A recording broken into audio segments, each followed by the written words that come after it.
gorge. There was no trail, no sign that anyone had ever been here, until I stubbed something up with my boot tip. I knelt and dusted out a piece of broken pottery. The sherd was gray as an oyster shell, its surface neatly pinched into a simple, repetitive design, remains of a broken cookware vessel dating to around the 11th century AD. I set it back and came to all fours, lowered my head and blew across the ground. The pointed teeth of other pieces started to show. I dusted them out with 2 fingers, revealing the broken ring of a corrugated jar. After studying this artifact for a moment, I dusted it back over. When I stood, my eyes were sharper than they had been. If there are broken vessels, I thought, there will be other things. I began discerning shapes around me. 15 feet away was a slumped masonry wall, nearly all of it buried by wind and dust. Next to it, a slight depression no more than 10 feet across sank into the earth, the pit of a circular room, and around it I saw the glint of several sherds from other pots. This had been a prehistoric household, 3 or 4 abutting quarters and storage rooms. Not far away was a bit of flatness in the terrain, where rainwater runs off the cliff, likely a plot once used for growing amaranth, pumpkins, and corn. All the puzzle pieces I could see, I put back together, reconstructing a home for 10 Anasazi, 12 perhaps, an extended family. They cooked with gray pots and lived in circular pit houses. After several hundred years of no one living here, the site had turned to rubble. Wood and mortar roofs had deteriorated and crashed in. Doorways had fallen apart. I walked through these ghostly vestiges, things a person could pass right over and never notice. I glanced up to consider the cliff overhead, and there it was. At first, I saw only a high stack of rocks, obviously set by someone's hand into a crack.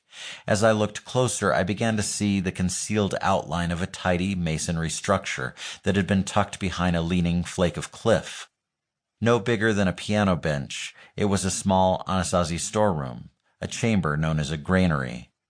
Not necessarily for storing grain, it was just as likely a pantry for tools or special items set aside for the future. I immediately started for it, climbing hand over hand up the cliff base, feeling an anxious press of revelation as I ascended ledges and cracks. My breath tasted hot with discovery. I had found a secret.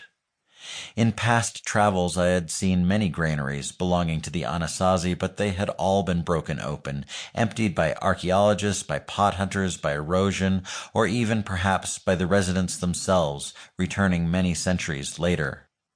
This one had been built so that no stranger would see it, like an attic accessed through a hidden door. I entered a gap behind a shadowed rock flake, and there I knelt before the structure. It was rectangular, like a cupboard. I touched its face with probing, diagnostic fingers, measuring it with my eyes, 3 feet tall, 2 feet wide, and 3 feet deep. I got up on my haunches and lightly dusted off the granary's flat roof, which was undamaged. I licked my lips, feeling their dry chap. For some 1,000 years, not a single breeze had entered the space within this chamber, no inkling of light. Residents living below had cached something that to this day had remained untouched. My imagination raced. What tightly woven baskets were here? What painted ceramics? What woven textiles? What stockpile of cobalt blue and honey-colored seed corn left many centuries before the boom of Spanish rifles? With a finger, I traced through dust and fallen rock debris on the granary's roof, where I outlined a rectangular hatch, the way in. I blew off dust, revealing a piece of flagstone mortared into place, used to seal the granary shut.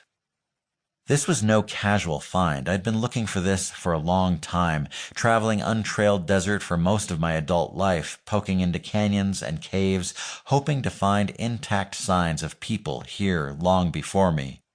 Their presence gave context to my brief life, to my civilization.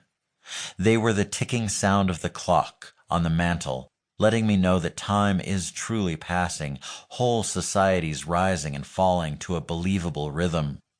I had encountered their towering cliff dwellings,